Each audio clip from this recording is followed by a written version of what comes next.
a Bíblia fala que Jesus disse: vão buscar. E a fala que Bartimeu largou a sua capa de si. Eu vejo algumas pessoas alargarem as suas capas de si. Largou a sua capa de si e foi ao encontro do mestre. E a Bíblia diz que ele foi curado. Agora vamos entrar. Aquilo era só uma doce, agora vamos ver. Diga comigo, Bartimeu ouviu Jesus de Nazaré, mas clamou Jesus, filho de Davi. Sabe o que eu quero te dizer?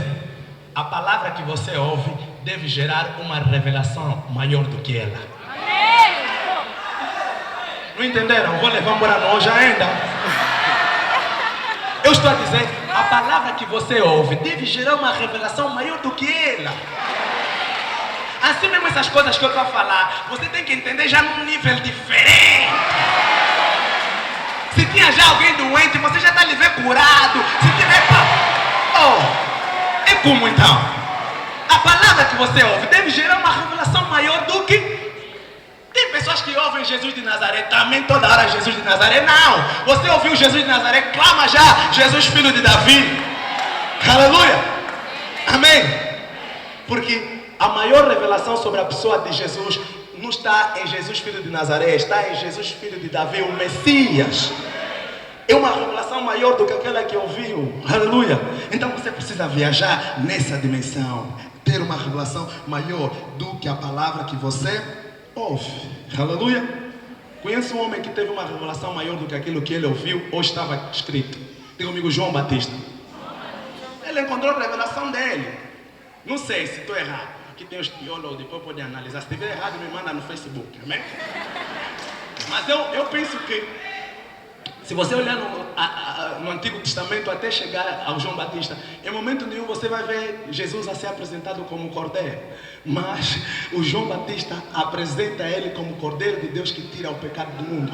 Tudo é simbólico. A Bíblia mostra o sacerdote quando entrava, apresentava um sacrifício. Mas literalmente, como João Batista diz, Jesus é o cordeiro de Deus que tira o pecado do mundo. No Antigo você não vai ver isso. Amém? Então, ele, naquilo que ele leu sobre o sacerdote que dava sacrifício e coisas assim, ele tirou lá a revelação maior do que aquilo que ele leu, de que ouvia.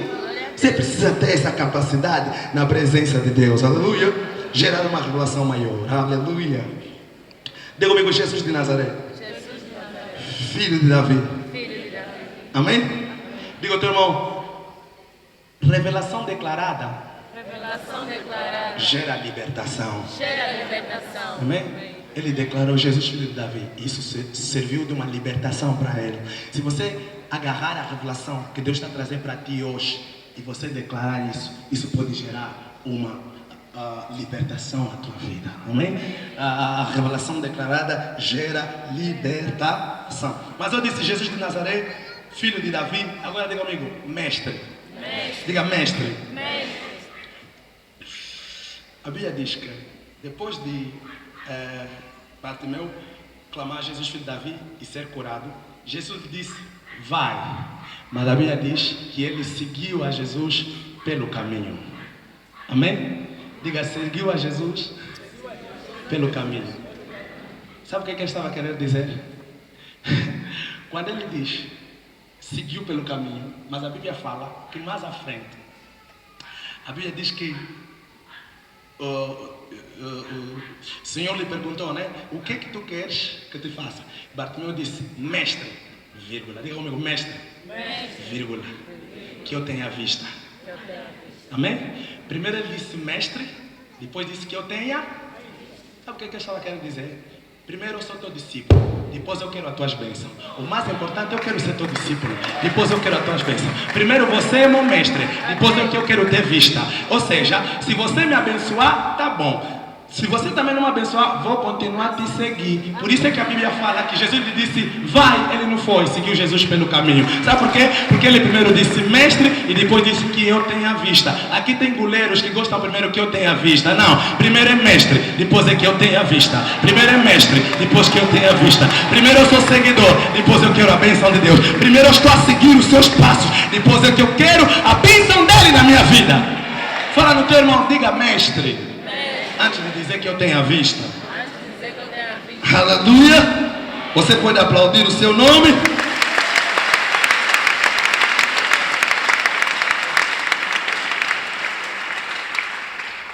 E a Bíblia diz, e logo que foi curado, seguiu.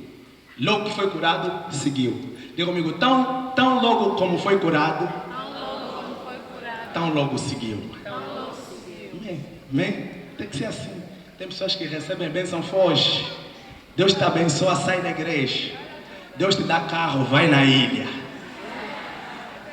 Alã? Então, logo que foi curado, fez o quê? Deus está te abençoando nessa tarde. Com essa bênção, por favor, siga-o. Diga assim, antes da revelação, Bartimeu estava à beira do caminho. Depois da revelação, seguiu o mestre no caminho.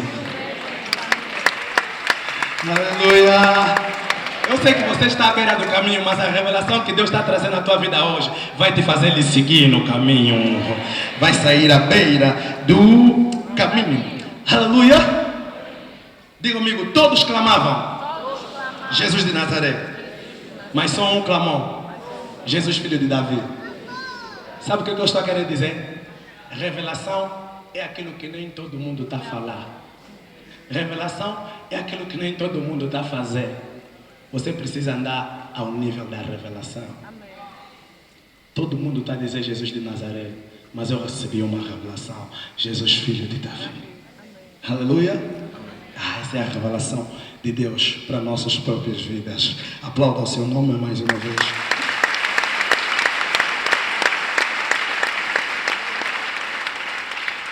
Vou para outra personagem. Diga comigo, mulher samaritana. Mulher samaritana. Amém? A Bíblia fala que Jesus, era-lhe necessário passar em Samaria. Ele diz que chegando lá, encontrou um poço, encontrou uma mulher que estava a tirar água. E a Bíblia diz que ele chegou para a mulher e disse, dê-me de beber. E a mulher disse assim, por que eu vou te dar água? Se você é judeu e nós somos samaritanos, não há relação entre nós e vocês. E a Bíblia fala que Jesus olhou para ela e disse assim, se tu soubesses quem te pede água, amém? Você pediria e eu te daria a água, que salta para a vida eterna. E a Bíblia diz que começou então uma conversa entre Jesus e a mulher. E a Bíblia fala assim, que a mulher disse assim para Jesus, nossos pais adoravam no monte.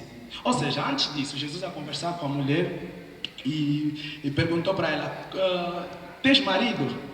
E ela disse, não.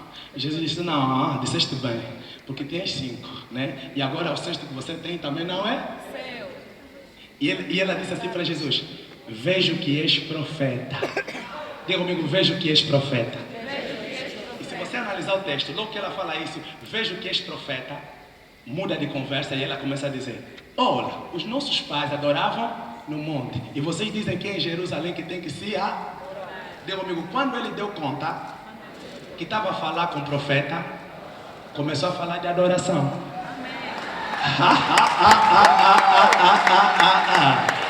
Sabe o que eu estou querendo te dizer?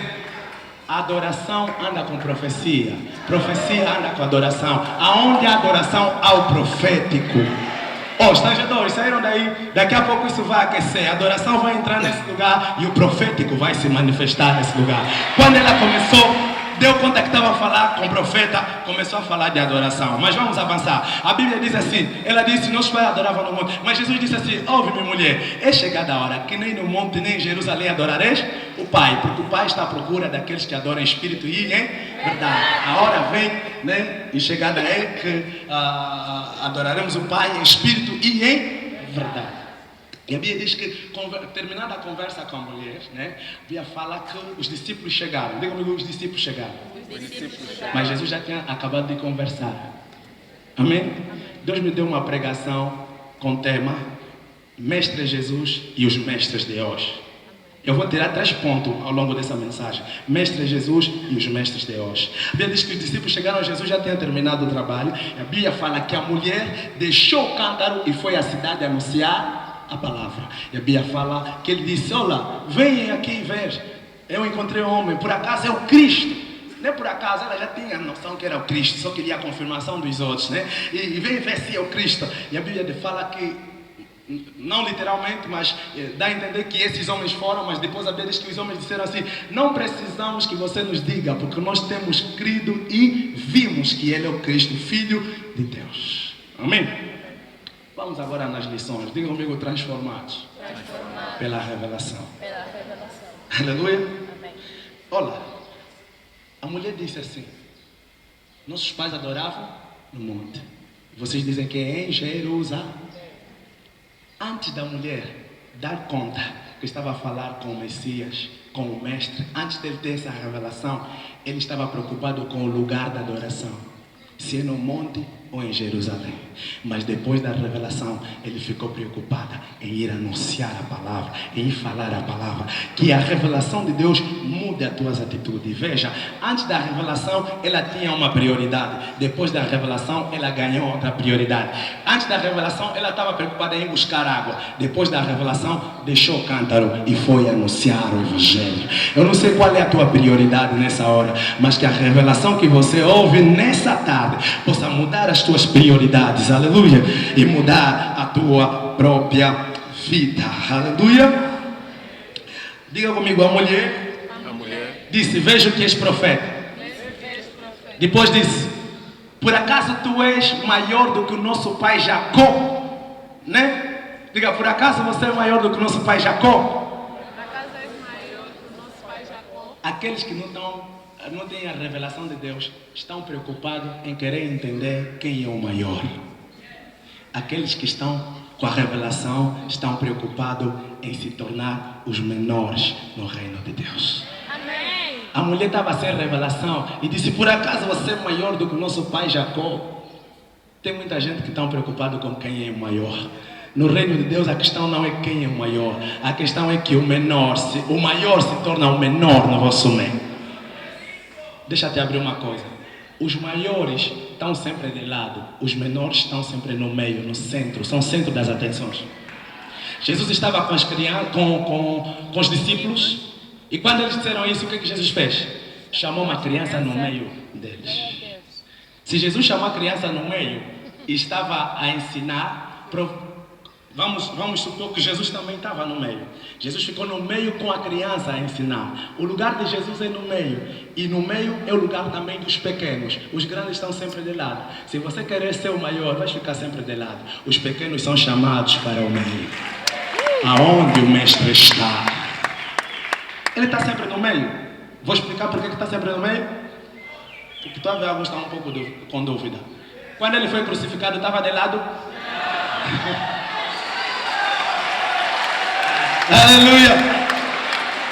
Num lado estava um ladrão, no outro lado estava. Aí na cruz, entre os três, quem era o maior? É Jesus! Amém? Ele está sempre no meio. Não, vamos ir numa revelação mais alta, né? Esse é o dia de revelação, vamos crescer, não? Onde estão os águias nesse lugar? Quando ele, no Monte da Transfiguração, estava de lado ou estava no meio? Elias no lado, Moisés no outro, e ele, porque ele é o maior. Elias representa os profetas, Moisés representa a lei, mas ele, acima da lei e acima dos profetas, representa o amor, o amor, o amor, o amor, o amor de Deus. Diga comigo: no meio é lugar dos pequenos. Diga: no reino de Deus estamos à procura dos pequenos. Amém? No reino de Deus estamos à procura quem é o maior. No reino de Deus estamos à procura quem é que contribui mais, quem se entrega mais. Amém? Quem está a fazer bem a obra. Não é quem é o maior, é quem está a fazer bem a obra. Mexe o teu irmão e fala: faça bem a obra de Deus. Faça bem a obra de Deus. Amém? Não é quem é maior, é quem contribui melhor. Aleluia. Diga: a revelação. Diga: a revelação que nos transforma deve criar uma palavra em nós que transforma os outros. Amém? A mulher foi anunciar aos homens. Esses homens também foram transformados e falaram: nem precisa nos falar, porque nós estamos a ver e vivemos isso. Foram transformados também por aquela palavra que aquela mulher recebeu. Aleluia. Veja, no princípio, a mulher estava a ver a Jesus como um simples judeu. Depois passou a lhe ver como profeta. E depois passou a lhe ver como o Messias. Quer dizer que a mulher começou a crescer de nível. Viu primeiro, nasceu um judeu. Daqui a pouco, ei, acho que estou diante de um profeta. Ah não, é o Messias. Não sei se você está me entendendo. Não, você tem que crescer de nível, meu irmão. Tem pessoas que conheceram Jesus como judeu, até hoje ele conhece como judeu. Você precisa crescer, ele conhece também como profeta. E daqui a pouco ele conhece como Messias, que é a revelação máxima. Mas veja, para a mulher entender isso, o que aconteceu? Ela tem que estar junto, tem que passar tempo. Na medida que ela estava conversando com Jesus, você entendeu? Não, não é judeu só, é profeta. Continua a conversar. Não, é o Messias. Quantos querem conhecê-lo como Messias? Você precisa passar tempo com ele, meu irmão. Não essa vida aqui tradicional de religiosidade. Só vai na igreja domingo, não lê a Bíblia, não ora, não tem comunhão com Deus. Não faça isso, meu irmão. A vida com Deus é uma vida de intimidade, de comunhão com Deus. Esteja com Ele, ora, busca a presença de Deus. Papá, mamá, ore com a tua família, com teus filhos. Apresenta a tua casa na presença de Deus. Deixa que a tua casa conheça quem é o Senhor, quem é o Rei dos Reis. Não há nada melhor do que isso. Pai e mãe, não há melhor presente que você pode dar para os teus filhos, a não ser lhes ensinar o caminho do Senhor. Eu agradeço a mulher que está sentada aí e o pai que já se foi embora. Me tornaram um profeta de Deus, aleluia. Então faça isso com teus filhos. Há uma necessidade de conhecê-lo. Crescemos dia após dia, aleluia. Não para só lhe conhecer como judeu, não para só lhe conhecer como profeta, conheça-o como o Messias. Amém? A revelação que te transforma também deve te transportar. Aquela mulher foi transformada e foi transportada para ir anunciar o Evangelho. Não seja só a pessoa que ganhou uma revelação que lhe transformou, mas aquele que ganhou uma revelação que lhe transformou e lhe transportou. Amém? Será que você está comigo? Aleluia! Louvado seja o nome do Senhor. Oh. Diga comigo, Mestre Jesus. E os mestres de hoje. Eu quero abrir um parênteses para falar sobre isso. Mestre Jesus e os mestres de hoje. Sabe o que o Mestre Jesus faz? Mestre Jesus acaba o seu trabalho antes que os discípulos cheguem. Ele não precisa